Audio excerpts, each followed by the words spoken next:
사유지지만 사실상 도로로 이용되는 이른바 사유지 도로. 이 사유지 도로를 둘러싼 토지 소유주와 주민 간 갈등이 끊이지 않고 있습니다. 이번 주 현장 속으로에서는 사유지 도로 통행 갈등에 대해 집중 조명했습니다. 시범 사업으로 국내에 들어온 필리핀 가사 관리사가 연락을 끊고 잠적하는 일이 벌어졌습니다. 급여에 대한 불만 때문이라는 추측이 나오는데요. 한 주간 주요 이슈를 짚어보는 뉴스픽에서는 필리핀 가사 관리사 무단 이탈에 대해 이야기 나눠봅니다.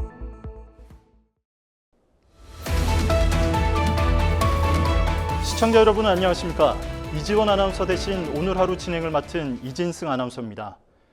이번 주 현장 속으로 평소에 잘 다니던 길이 개인 사유지라는 이유로 갑자기 막혔다면 어떻게 하시겠습니까? 듣기만 해도 황당하지만 전국에서 이 같은 일이 비일비재하게 일어나고 있습니다. 재산권을 지키려는 토지 소유주와 통행권을 지키려는 주민들이 맞서며 갈등이 빚어지는 건데요. 사유지다 보니 지자체 개입이 어려워 마땅한 해결 방안을 찾기도 쉽지 않은 실정입니다. 신예린 기자입니다. 경기도 하남의 한 버스 정류장. 정류장 바로 옆에 성인 남성 키만한 높이의 펜스가 설치돼 있습니다. 아파트로 가는 길 사이 자리한 모습이 마치 요새를 연상케 합니다. 도로에 그려진 흰색 선도 눈에 띕니다. 정류장 옆 인도와 차도 인근 아파트 입구까지 이어져 있습니다. 위에서 내려다보면 커다란 직사각형 모양입니다. 모두 해당 토지의 소유주인 종중이 재개발 보상 문제로 갈등을 겪다 대리인을 내세워 설치한 겁니다. 한 2달 됐어요. 자기 땅 찾는다고 그러는 거예요.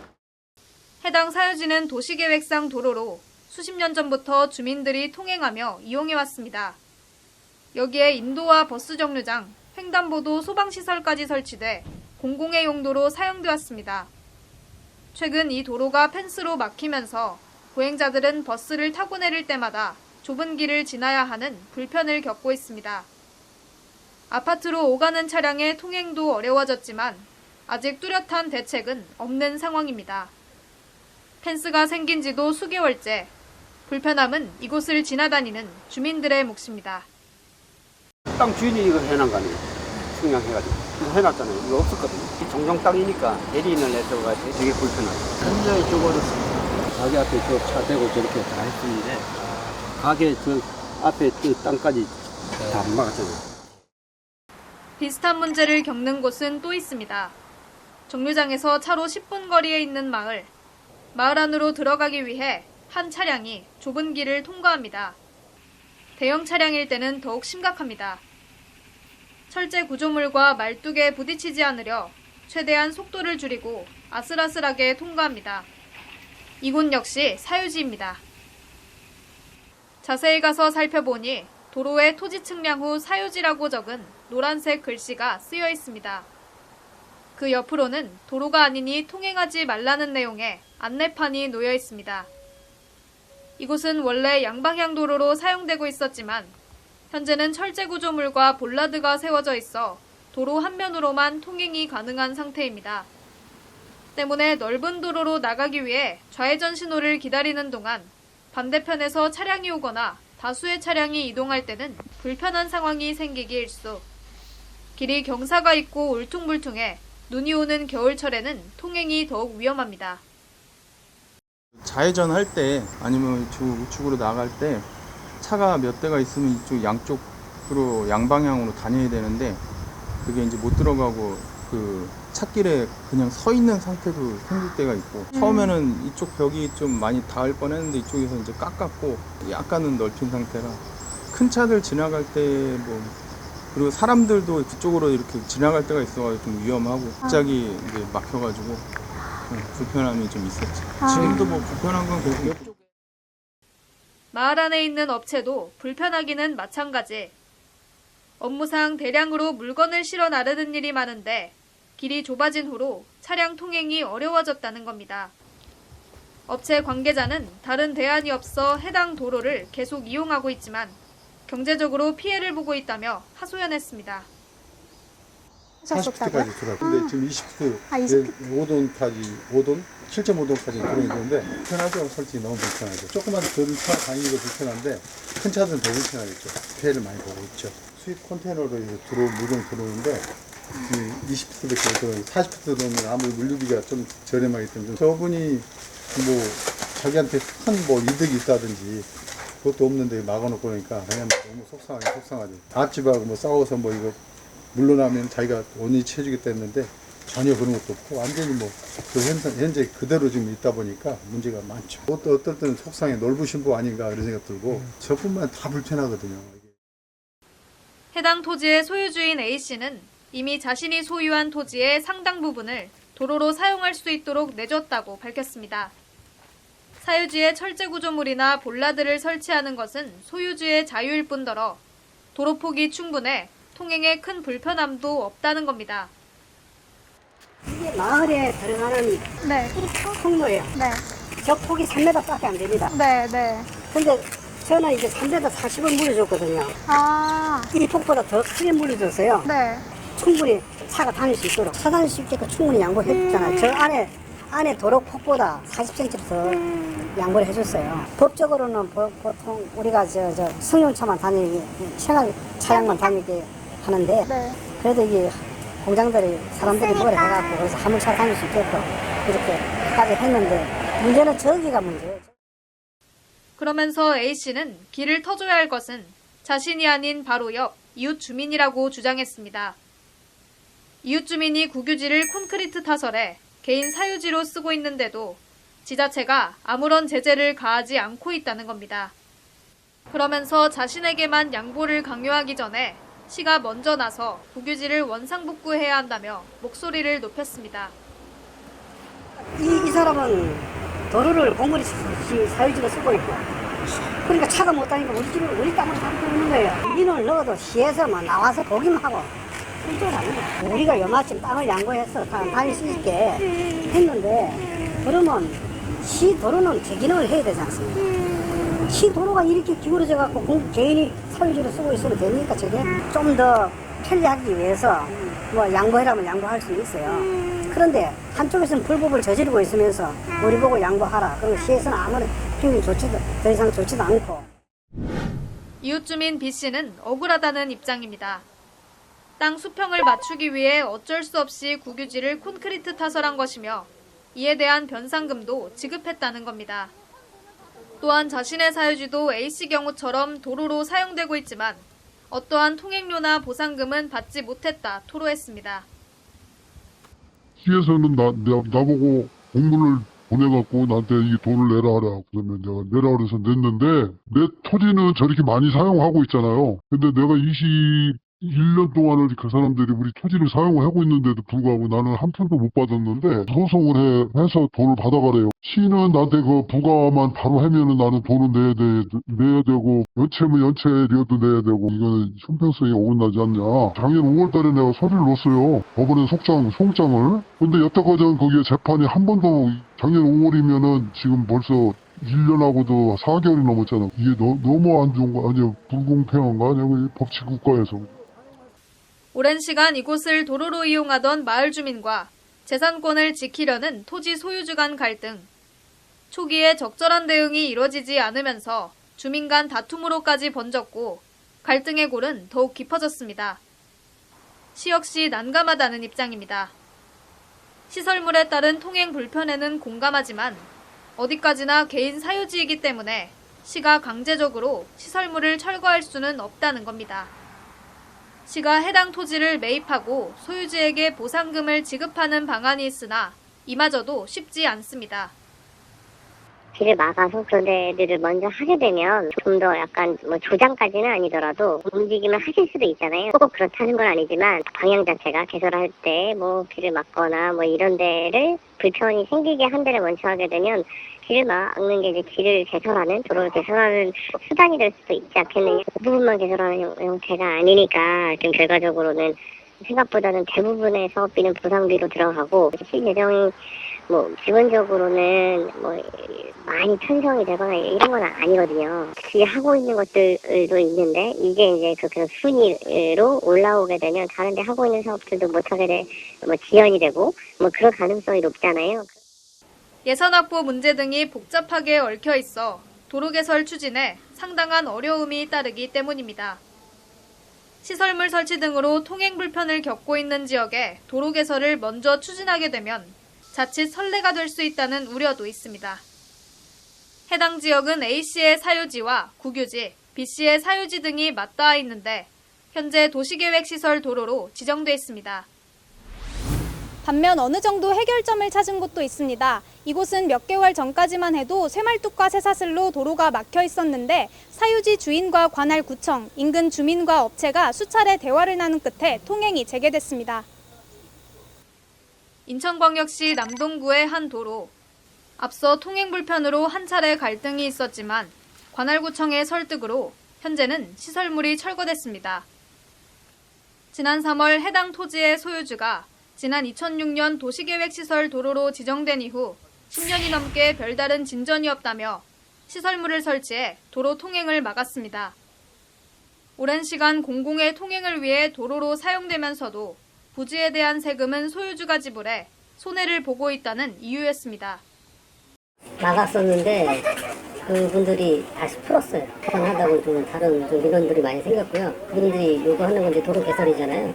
추진할 그런 상황을 좀 설명을 드렸어요. 그분들이 이제 어느 정도 이해하시고 그때 좀 세선을 좀 풀었어요. 그때. 그래서 지금 현재 통행이 되고 있어요. 미개설 도로가 저희가 한 60 몇 개소가 돼요.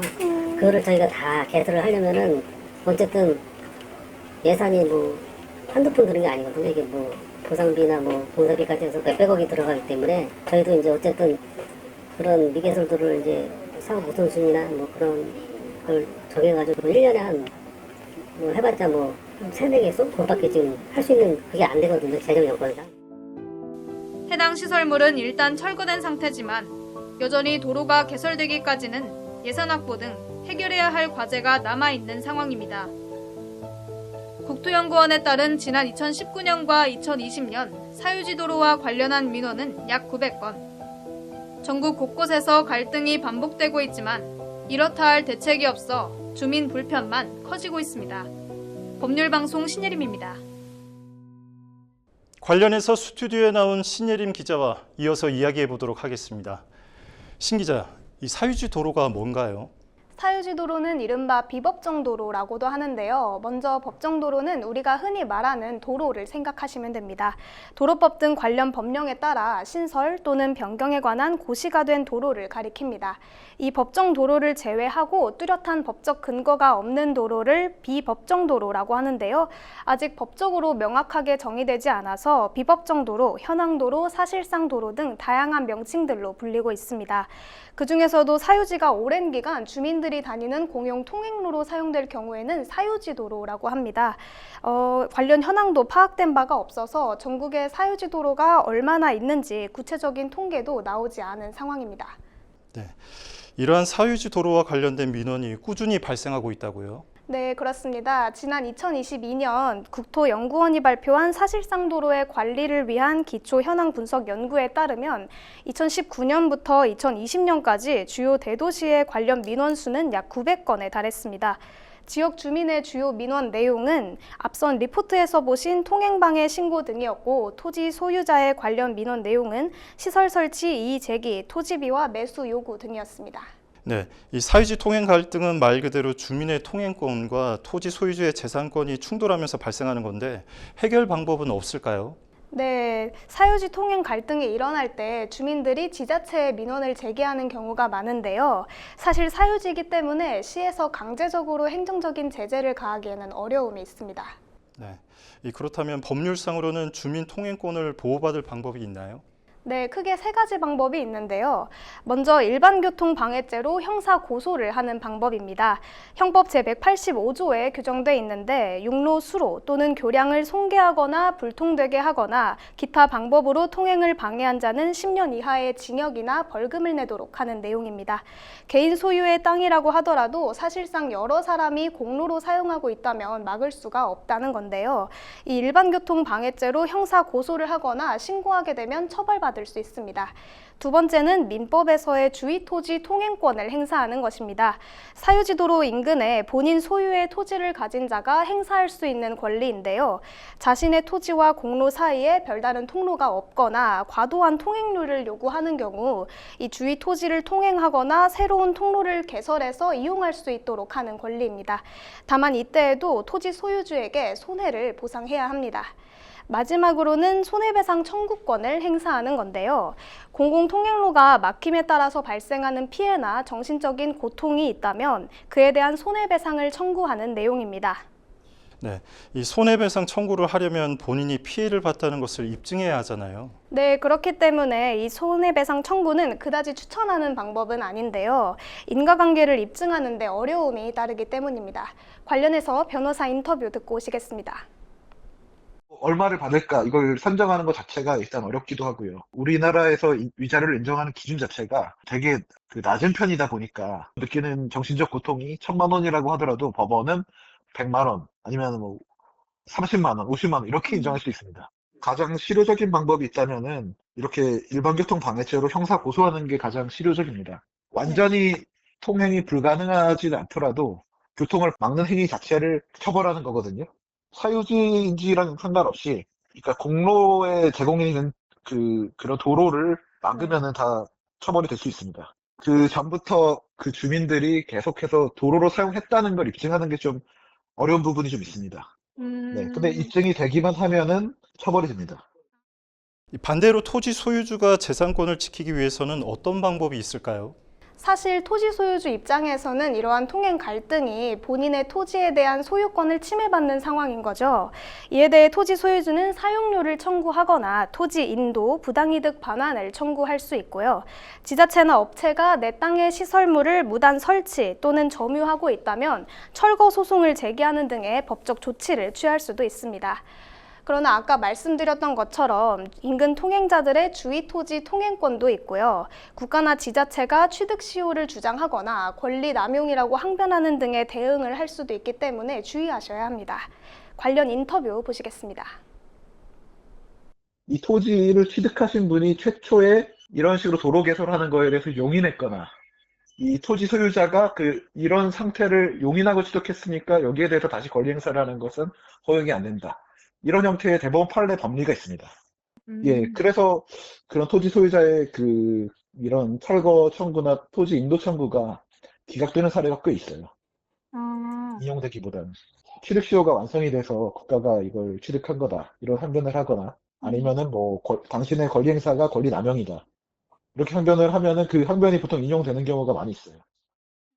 네, 그렇다면 사유지 도로 통행 갈등에 대한 장기적인 해결책이 있을까요? 네, 원칙적으로는 지자체나 국가가 도로로 토지 수용을 한 다음에 이 정식으로 토지 소유주에게 보상금을 내고 사용하는 것이 맞습니다. 예산 문제나 자칫 도로 개설 수단으로 남용될 수 있다는 우려가 있어서 쉽지만은 않은데요.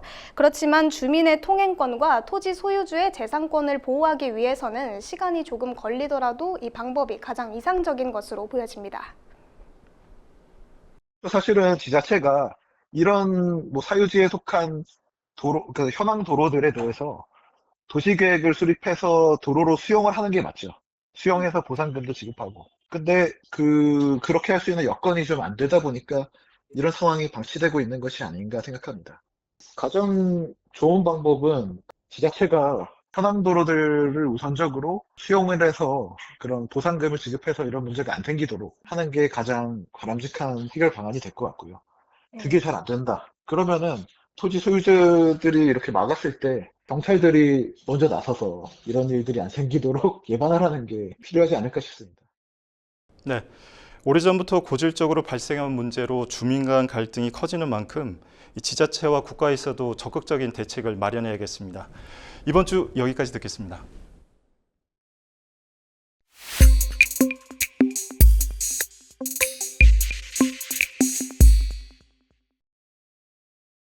한 주간 주목할 만한 이슈를 집중 분석하는 뉴스픽 시간입니다. 이번 주는 최근 논란이 된 필리핀 가사관리사 무단 이탈과 관련해 조나리 기자와 이야기 나눠보도록 하겠습니다. 조 기자, 지난 23일이었죠. 이 필리핀 가사관리사 2명이 행방불명된 사실이 전해졌는데요. 그 전에 우선 외국인 가사관리사 사업에 대해 간단히 알아볼까요? 네, 양육가정의 가사 돌봄 부담을 덜고 육아에 따른 경력 단절을 예방하기 위해 서울시와 고용노동부가 공동으로 추진하는 사업입니다. 이에 따라 필리핀 가사관리사 100명이 지난 8월 6일 인천국제공항을 통해 입국했는데요. 4주간 교육 후 이달 3일부터 160여 가구에서 근무 중입니다. 네, 실제 이탈은 언제 이뤄진 겁니까? 네, 보도에 따르면 이탈자 2명은 추석 연휴를 하루 앞둔 지난 15일 오후 8시 전후로 서울 역삼동에 마련된 숙소에 나간 뒤 연락이 끊겼는데요. 정부와 가사 서비스 제공기관 측은 사흘 후일 지난 18일 이 같은 사실을 확인했습니다. 비숙련 근로자 비자로 입국한 외국인이 근무지에 5일 이상 무단결근 시 이탈 신고가 접수됩니다. 이후 한 달 동안 돌아오지 않으면 불법 체류자로 분류됩니다. 네, 이탈 사유와 관련해서도 여러 추측이 나오고 있는데요. 현재 정부 측이 보는 원인은 뭔가요? 네, 당사자들이 정확한 이탈 사유를 밝히지 않았기 때문에 조심스러운 입장입니다만 내부에서는 낮은 임금을 원인으로 보고 있습니다. 최근 가사 관리자들 사이에서 제조업 종사 외국인 근로자들보다 급여가 적다는 말들이 나왔다고 하는데요. 때문에 더 많은 근로시간과 급여가 보장된 조건을 알아본 게 아닌가 하는 추측이 나오고 있습니다. 네, 현재 시범 사업에 참여 중인 외국인 근로자들의 근무 조건이나 처우는 어떻게 되나요? 네, 이번 사업에서 외국인 가사관리자들은 내국인과 동일한 최저시급이 적용돼 시간당 9,860원을 받습니다. 구체적인 근로시간은 담당 가정과 별도로 정하기 때문에 차이가 있지만 4대 보험을 제하고 최소 약정 근무시간인 주 30시간을 일하면 월 150여만 원, 주 40시간은 206만 원가량을 벌 것으로 예상됐습니다. 다만 여기서 월 40여만 원의 숙소비를 다시 공제하면 수입은 더 줄어듭니다. 네, 이 각종 공제금의 식비와 교통비 등 생활비까지 충당하면 순수하게 벌어들이는 금액은 100만 원에서 150만 원 사이로 보이는데요. 이 부분도 사업 전부터 지적이 됐었죠?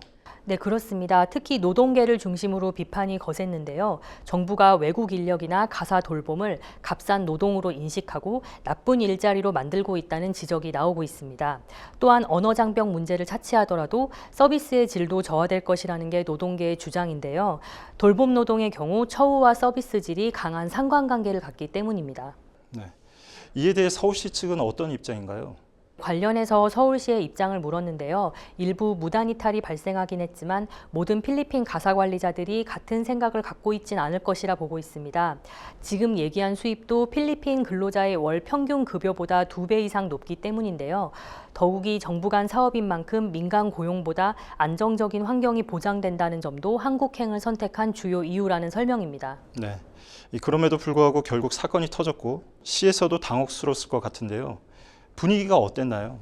맞습니다. 통상 고용허가제의 경우 중간 이탈이 종종 발생한다고 합니다. 다만 서울시는 가사 관리자들의 근무지나 숙소 등 생활 환경이 잘 갖춰져 있기 때문에 무단 이탈의 경우는 쉽게 예상하지 못했다고 합니다.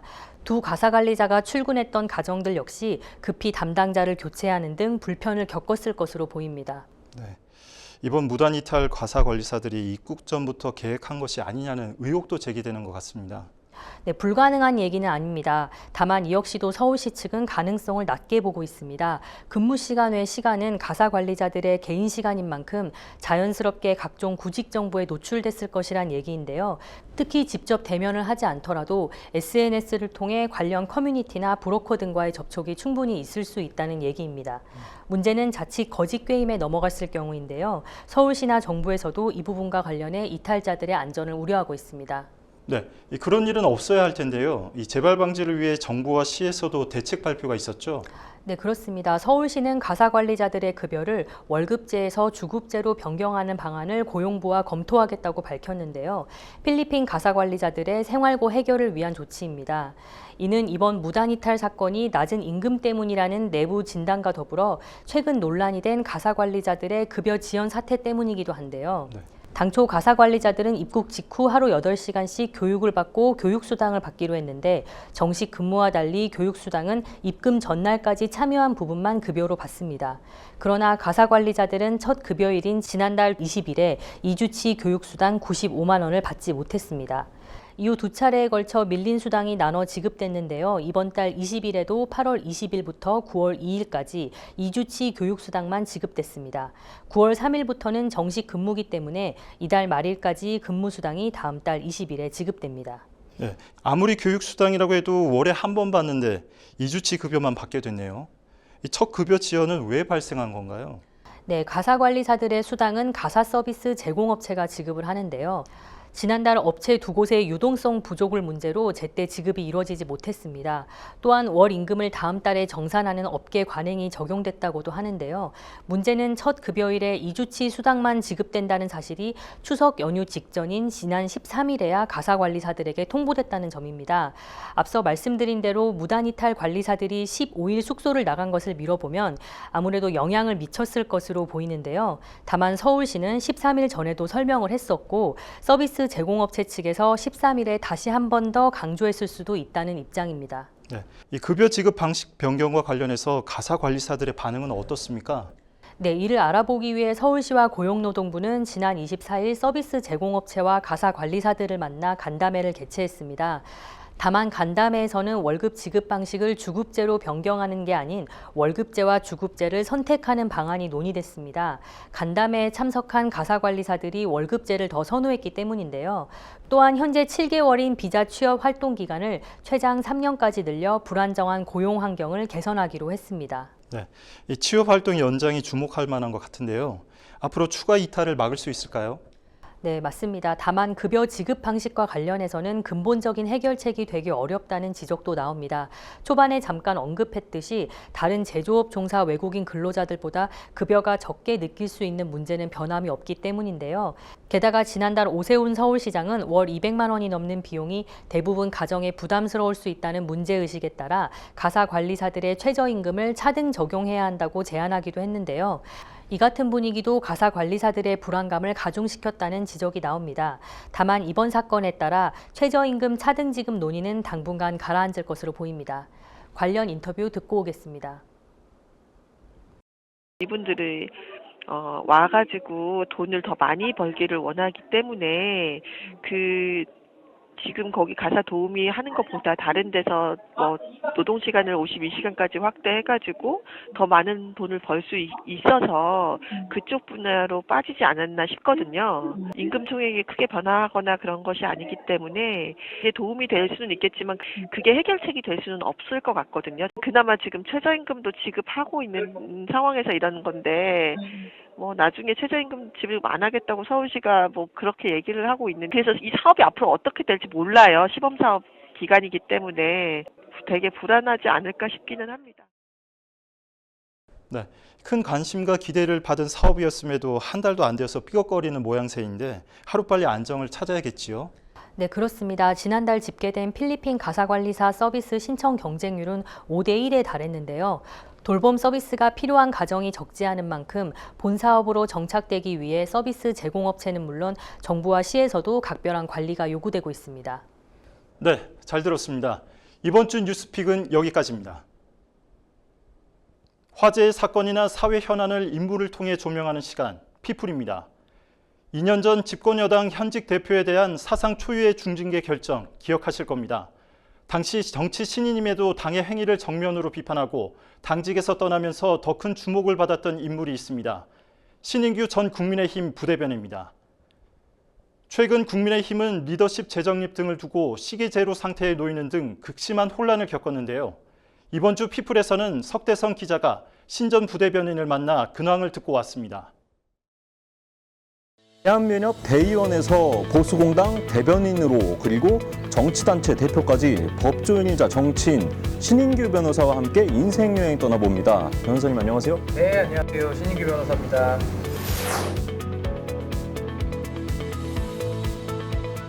간단하게 자기소개 부탁드리겠습니다. 예, 저는 한양대 법대를 졸업을 했고요. 그리고 경북대학교 로스쿨 제가 4기로 졸업을 해서 이제 사회 변호사 시험 제가 합격했습니다. 그래서 공익법무관 생활을 했고요.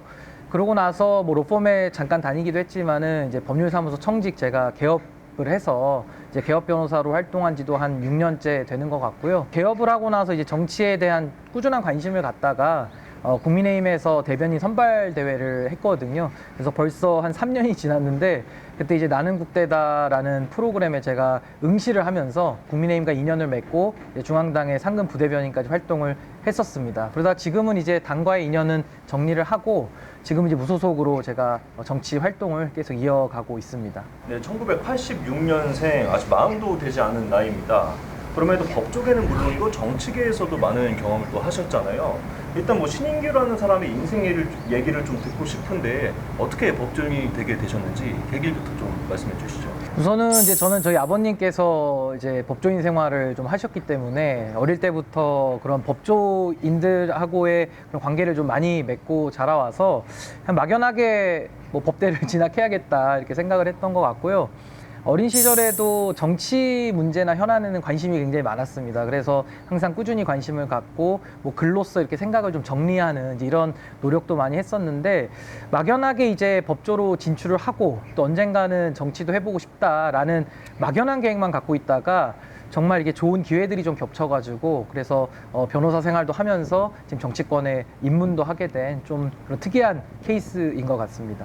당시 그 이준석 대표가 이끄는 국민의힘에서 나는 국민의힘 대변인이다. 거기를 또 신청을 하시고 정계에 입문을 하셨어요. 그 토론대회를 참가하게 되신 신청과 그때 당시 어떤 느낌이셨는지 좀 궁금한데요. 우선은 한 3년 전으로 이제 기억이 되는데요. 그때 이제 아무래도 문재인 정권 하에서 정권을 좀 바꿔야 되겠다라는 국민적 여론이 굉장히 좀 컸었고 저도 거기에 동의를 했었고요. 그리고 보수 정당이 아무래도 그때는 뭐 변화하지 않으면 죽는다라는 심정으로 변화를 굉장히 좀 노력하려는 모습이 보였기 때문에 저도 뭐 정치를 하고 싶다라는 마음을 갖고 있던 사람으로서는 한번 그런 기회에는 좀 도전을 해보는 게 좋겠다라는 생각이 들었고요. 뭐 제가 될 거라고 생각하고 도전한 건 아니었는데 아주 운이 좋게 그래도 선발이 돼가지고 바로 이제 중앙당의 이제 상근 부대변인이 돼가지고 이제 대선을 치르는 또 그런 좋은 기회를 제가 가져볼 수 있었던 것 같습니다. 네, 그리고 이준석 대표의 직무 정지 그리고 비상대책위원회 출범까지 그때 당시 조직하신 국민의힘 바로 세우기가 이후에 정당 바로 세우기로 또 바뀌지 않았습니까? 22대 총선 무렵에 또 민심동행 창당을 하셨고요. 정치 경험에 비하면 상당히 빠른 그런 속도로 주목을 받으셨고 그랬었는데 그만큼이나 이제 또 부담도 있으셨을 것 같아요. 그 정치인으로 기억에 남는 힘들었던 때가 있으셨다면 언제를 좀 꼽을 수 있을까요? 뭐 저는 이제 정치를 제가 오래 한 건 아니기 때문에 아직 제가 내공이 좀 부족해서 항상 어떤 고비를 넘으면 또 다른 고비가 늘 찾아오면서 그냥 성장의 좋은 과정이다라고 생각을 하고 견디고 있고요. 말씀하신 대로 제가 사실은 상근 부대변인을 마치고 나서 송파구에서 정치를 해봐야겠다 해가지고 이제 구청장 제가 경선에 나갔다가 내부 경선에서는 아쉽게 제가 고배를 마셨었고 그 이후에 이제 보수정당에서 사실은 좀 선거 이기고 나서 좀 오만해진 나머지 당내 민주주의 질서를 해치는 이제 그런 여러 가지 시도들이 있어서 제가 이거는 뭐 법조인으로서도 묵과할 수는 없겠다라는 생각이 들어서 당원들을 모집을 했고요. 그래서 제가 가처분 소송에 제가 참여를 해서 한 번은 이겼는데 이제 한 번은 당원 당규를 또 바꾸면서 이제 결국은 패소로 끝이 났습니다만은 그 일이 계기가 돼서 한국 정당의 이 뿌리 깊은 이 반민주적인 문제들이라든지 뭔가 정당이 바뀌지 않으면은 대한민국 정치가 단 한 발자국도 미래로 나아갈 수 없다라는 걸 제가 확인을 하고 이제 국민의힘 바로 세우기를 좀 더 확대를 해서 이제 정당 바로 세우기로 제가 해서 그 단체를 계속 이끌어오고 있었고요. 그러고 나서 총선을 앞두고는 저도 지금 이 정치 환경 속에서 어떤 유의미한 좀 발버둥이라도 쳐보자라는 심정으로 민심동행 창준이를 만들었었는데 제가 위원장으로 활동은 했습니다마는 이 한국의 그 높은 정치적인 기득권이나 이 허들 앞에서 한 개인이 어떤 올바른 마음만 가지고 이거 할 수 있는 일은 아니다라는 생각이 들어서 지금은 제가 그 꿈을 버리지 않고 보수를 좀 재건하는 사회 운동을 좀 하면서 정치적인 문제도 해결하는 게 좋겠다라는 입장까지 가지게 되는 그런 여러 가지 과정들을 거쳐왔던 것 같습니다. 굉장히 좀 외로우셨을 것이다 이런 생각도 좀 드는데 이 정치에 입문하신 걸 후회하시진 않는지도 좀 궁금한데요.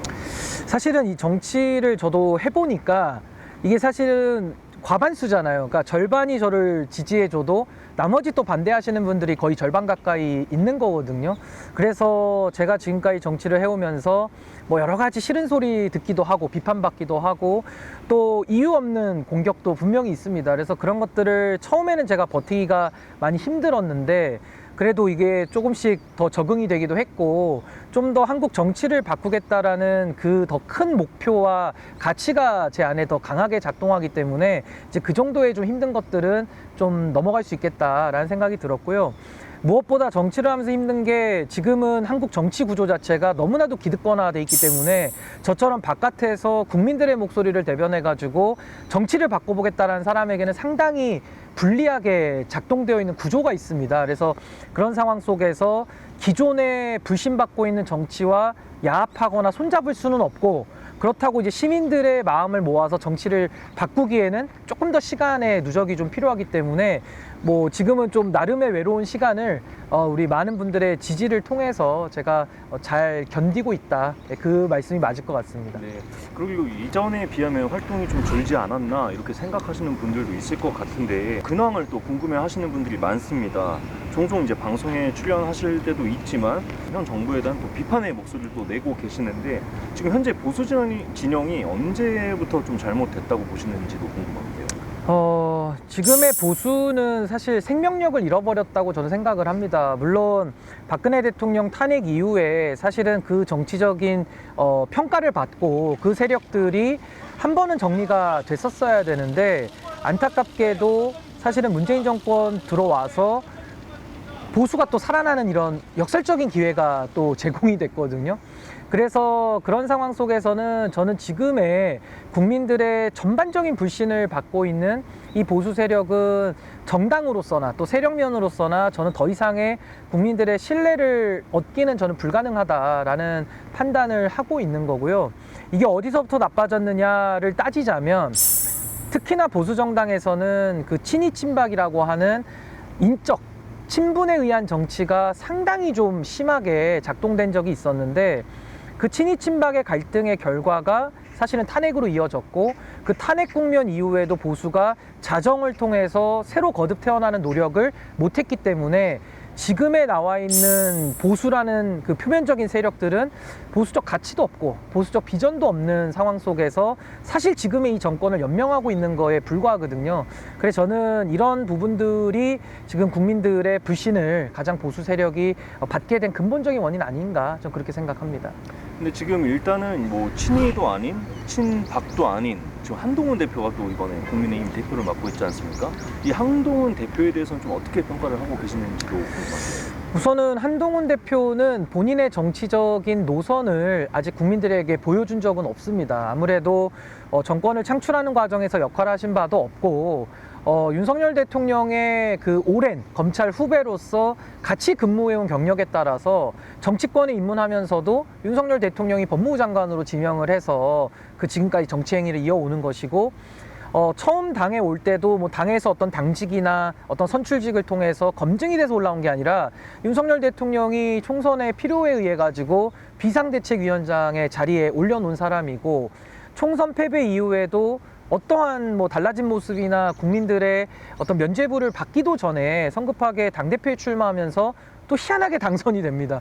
그러니까 이런 상황을 통해 가지고는 전 한동훈 대표가 아직 국민들에게 정치인으로서 본인이 어떤 보수적 철학과 가치를 가지고 정치하겠다라는 단 한 번의 검증도 저는 가져본 적이 없다라고 생각하거든요.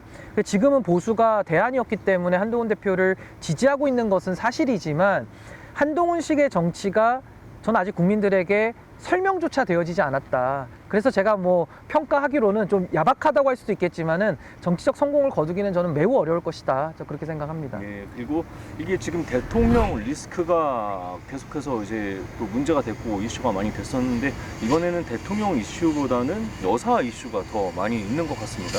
이 윤석열 대통령에게 국정 운영에 대해서 좀 조언을 하자면 어떤 걸 좀 조언을 드리고 싶나요? 윤석열 대통령은 한평생을 검사로 살다가 정치 선언한 지 8개월 만에 대통령이 되신 분이거든요.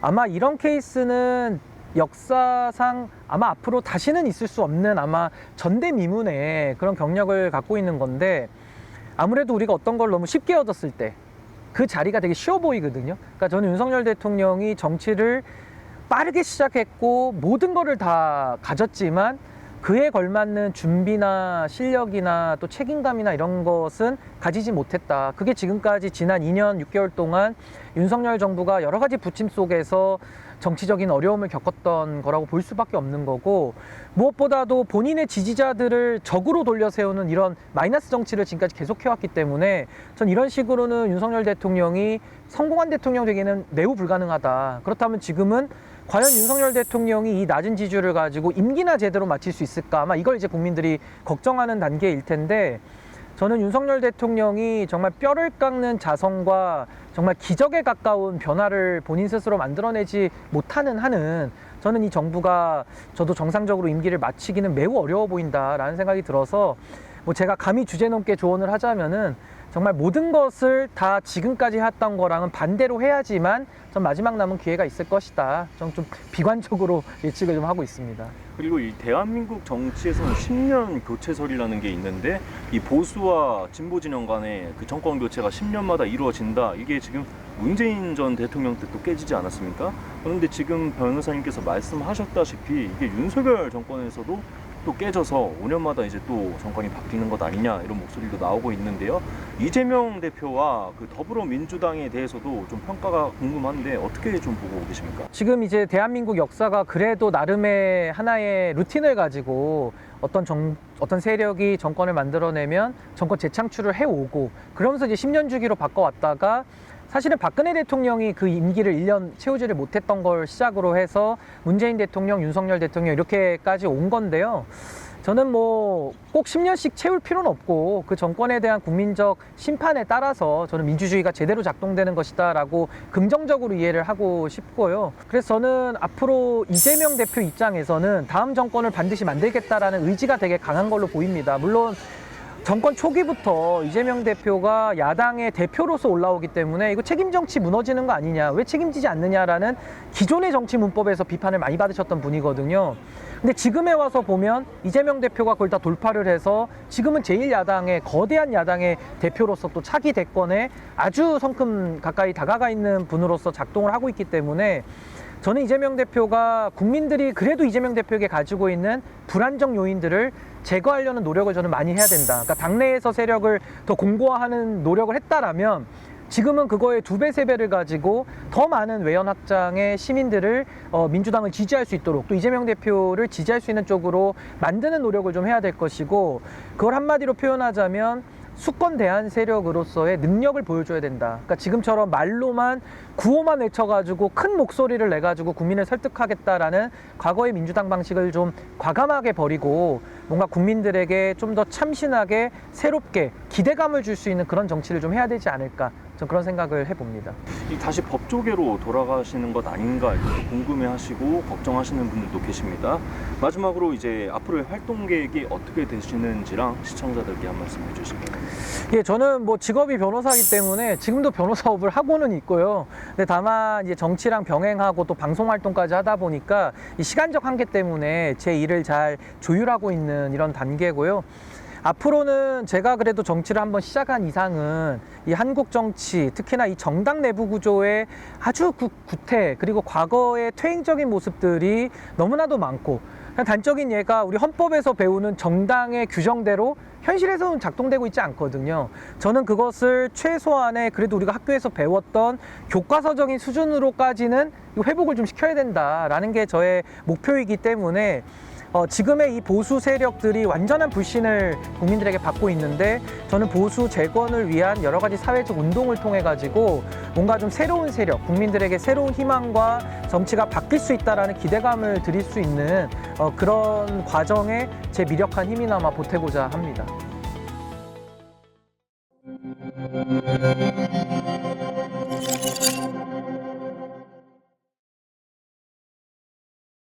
하나의 부동산을 복수의 상속인들이 상속받는 경우 여러 가지 세금 문제가 발생할 수 있는데요. 완벽한 상속, 오늘은 특히 상속된 부동산을 공동 상속인 중 한 사람의 명의로 등기하는 경우 발생하는 세금 문제에 대해 알아보도록 하겠습니다. 대한변협인증 상속 전문 변호사, 법무법인 율쌤 허윤규 변호사와 함께합니다. 변호사님 어서 오세요. 네, 안녕하세요. 네, 변호사님, 이 상속 부동산을 공동 소유하는 경우 공유 지분으로 등기하지 않고 1인 명의로 단독 등기를 하는 경우도 많이 있다고요. 네, 그렇습니다. 이제 보통 상속 재산으로 부동산을 뭐 한 채 내지 이제 두 채 가진 경우가 많고, 그에 비해서 이제 공동 상속인의 수가 많으면 한 개의 부동산을 여러 명이 이제 공유해서 하게 되는데요. 이러한 경우에 이제 그 여러 명의 상속인이 이제 공유 등기를 하게 되면 뭐 임대차 관리라든지 또는 이제 매매 등 처분 시에 좀 불편한 점이 있고, 또 경우에 따라서는 나중에 이제 상속인들끼리 다툼이 생겨서 공유물 분할 소송까지 이어지는 그런 불편한 점이 많이 발생을 하고 있습니다. 그래서 이제 일단은 한 명의 명의로 상속 등기를 하는 경우가 많이 있다는 얘기죠. 네, 그런데 이런 경우에 주의해야 할 세금 문제가 있다고요? 네, 그렇습니다. 이제 저희가 이제 상속 자문을 하다 보면 필연적으로 이제 과세 문제를 검토할 수밖에 없는데요. 이처럼 이제 상속 부동산에 대해서 공동 상속인들이 이제 각자 법정 상속분 지분대로 지분 등기를 하지 않고 특정 상속인 단독 명의로 등기를 하게 되면 경우에 따라서는 상속세 외에 양도세나 증여세가 이제 또 추가로 발생할 수 있는데, 오늘은 이러한 점에 대해서 좀 자세히 말씀드리려고 하고 있습니다.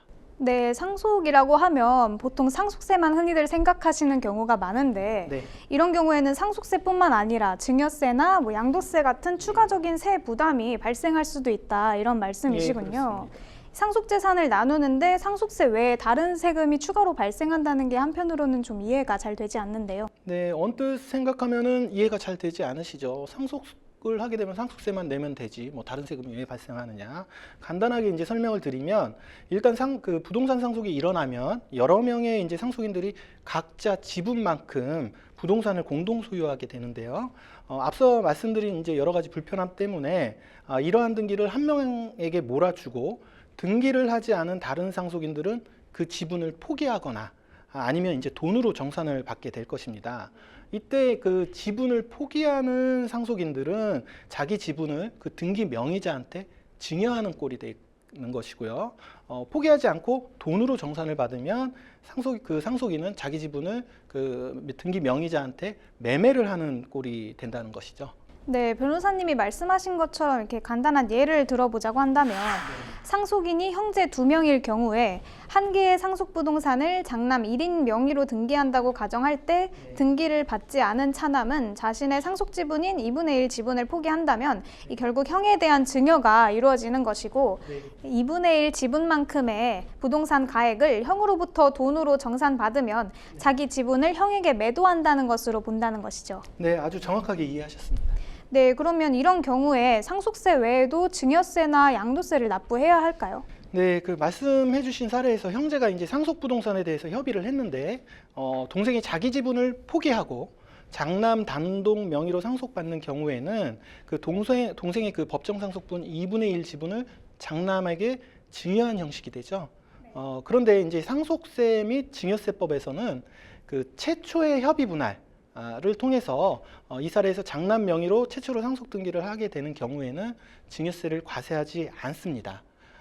상속재산 분할 협의 과정에서 지분을 포기하는 상속인이 있더라도 증여로 보지 않겠다는 것이 이제 상증세법의 이제 취지이죠. 그런데 이것은 최초 협의 분할에 한정된 예외 규정이고요. 한 번 분할을 해서 등기가 된 이후에 다시 이제 재협의에 의한 등기를 하는 경우에는 그때는 증여세를 부과하게 됩니다. 네, 말씀하신 것처럼 최초의 협의 분할로 상속인들이 자기 지분을 포기하고 다른 상속인들에게 등기를 넘긴다고 하더라도 증여세 부과는 따로 하지 않는다, 이런 말씀이시군요. 그렇습니다. 이제 다만 말씀드린 대로 한 번 상속 등기가 된 이후에 재협의를 통해서 이제 경정 등기가 되는 경우에는 그때부터는 이제 원칙대로 증여로 봐서 증여세를 이제 부과가 될 수 있는데요. 이에는 다시 또 예외가 있습니다. 그 재협의가 이른바 상속세 신고 기간 내에 이루어진다면 증여세를 다시 부과하지 않는데요. 보통 이제 상속세 신고 기간은 원칙적으로 이제 망인이 사망하신 날짜로부터 약 6개월 내니까 6개월 내에 재협의를 하면 그때는 이제 증여세가 부과가 되지 않는다는 얘기죠. 자료화면에 이제 상속세 및 증여세법 제4조가 나와 있는데요. 상속 개시 후에 상속재산에 대해서 등기, 등록, 명의개서 등으로 각 상속인의 상속분이 확정된 후 이것이 이제 최초 협의 분할을 의미한다고 보실 수 있습니다. 그 협의 분할 후에 그 상속재산에 대해서 공동상속인이 협의하여 분할한 결과 특정 상속인이 당초 상속분을 초과하여 취득하게 되는 재산은 그 분할에 의해서 상속분이 감소한 상속인으로부터 증여받은 것으로 보아 증여세를 부과한다. 즉 우리 사례에서 그 동생이 자기 지분을 포기한 경우에 증여세를 부과한다는 얘기입니다. 다만 단서로 그 67조에 따른 상속세 과세 표준 신고 기한, 즉 보통 6개월 내에 분할에 의하면은 이런 경우에도 그 증여세를 부과하지 아니한다고 이제 단서에 규정이 되어 있죠. 네, 변호사님. 그런데 이러한 증여세 부과 문제와 관련해서 법정 상속 등기를 할 때 주의해야 할 점이 있다면요? 네, 그렇습니다. 특히 주의하셔야 할 점인데요. 상속인 중 1인이 자기 마음대로 단독으로 법정 상속분대로 등기를 해버리면 나중에 협의를 통해서 단독 명의로 되는 경우에도 증여세 과세 대상이 된다는 것입니다. 네, 제가 알기로는 이 법정 상속 등기가 상속인 1인에 의해서 신청이 가능한 건데 이를 협의에 의한 등기라고 볼 수도 없잖아요. 예, 그렇습니다. 네, 그 이후 협의를 재협의로 봐서 증여세를 부과한다 이러면 좀 부당하다고 느껴질 것 같은데요. 예, 그렇습니다. 아직 협의도 되지 않았는데 어떤 특정 1인이 단독으로 법정 지분대로 등기를 신청한 경우에 나중에야 상속인 간 협의가 돼서 다시 분할을 하려고 한다면 과연 이를 최초 협의 분할로 볼지 아니면 재분할로 봐서 증여세를 부과할지에 대한 문제가 발생하게 되는데요. 이상하게도 우리 조세심판원은 이를 최초 분할이 아닌 재분할로 봐서 이제 증여세를 과세를 하고 있습니다. 네, 말씀해 주신 것을 한번 정리를 해보자면 이 최초 분할이나 상속세 신고 기한 내 재분할은 증여로 보지 않지만 기한 후에 재분할했다 하면 증여로 본다는 건데요. 네, 맞습니다. 특히 협의가 되지 않은 상태에서 상속인 중 1인이 마음대로 법정 지분대로 등기하고 나중에 재분할을 하는 경우에도 상속세 신고 기한 내가 아니면 증여로 보기 때문에 특히 주의가 필요하다는 것이죠.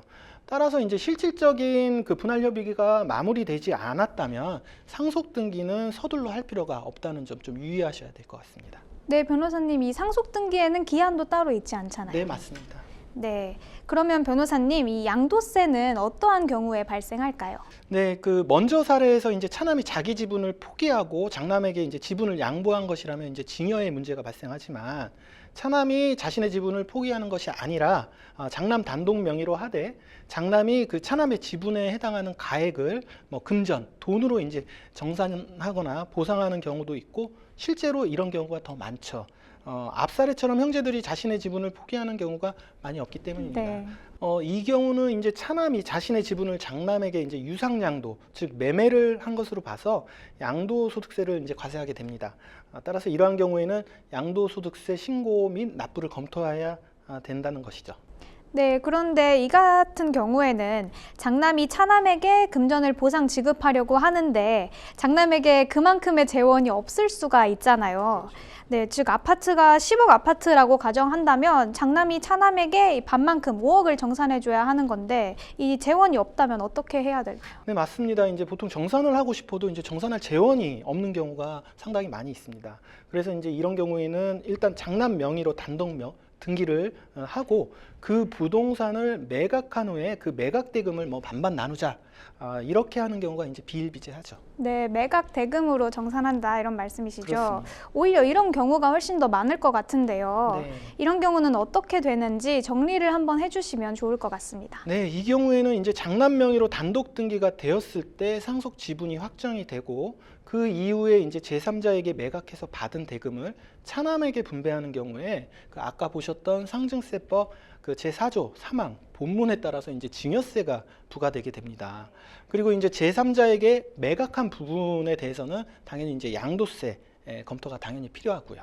네, 이 단독 명의로 등기받은 자가 자신의 재원으로 지분 정산을 하면 네. 양도세만 검토를 하면 되지만 정산할 재원이 없어서 우선 자신 명의로 하고 제3자에게 매각한 다음에 예. 이 매매 대금을 정산하는 방식은 양도세 외에 추가로 증여세가 발생할 수도 있기 때문에 그다지 바람직한 방법은 아닐 것 같은데요. 아주 정확하게 이해를 하셨고요. 오늘 말씀 나눈 사례는 정말 이제 많은 문의가 있는 부분들인데요. 사실 이제 저희도 많이 혼동이 되는 부분이기는 합니다. 네. 그래서 좀 정리를 해드리면 첫 번째 케이스는 1인 단독 명의로 하고 나머지 상속인들이 이제 자기 상속 지분을 포기하는 경우, 이런 경우에는 이제 증여세가 검토가 돼야 되는데 그 협의가 최초 협의에 의한 것이라면은 증여세가 이제 면제가 되고요. 다만 재분할의 경우에는 증여세가 부과되지만 그 재분할도 상속세 신고 기간, 즉 약 6개월 내에 한 것이라면 또 증여세가 면제된다.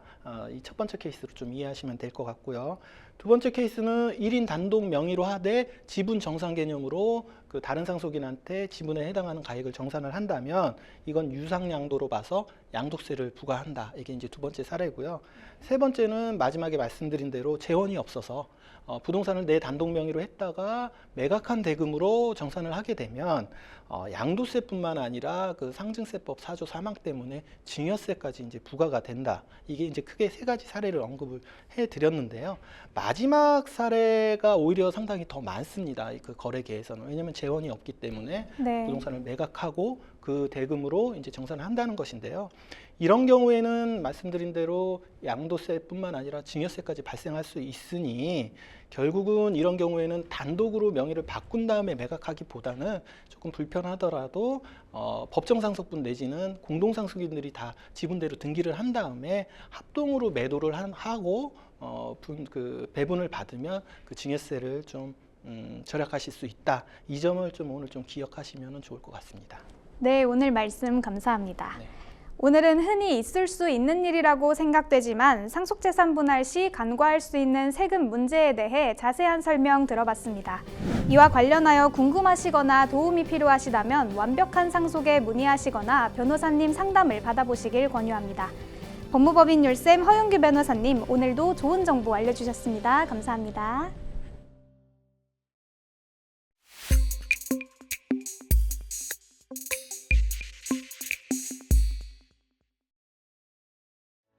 이번 주 현장과 사람은 여기까지입니다. 다음 주 더욱 좋은 내용으로 찾아뵙겠습니다. 감사합니다.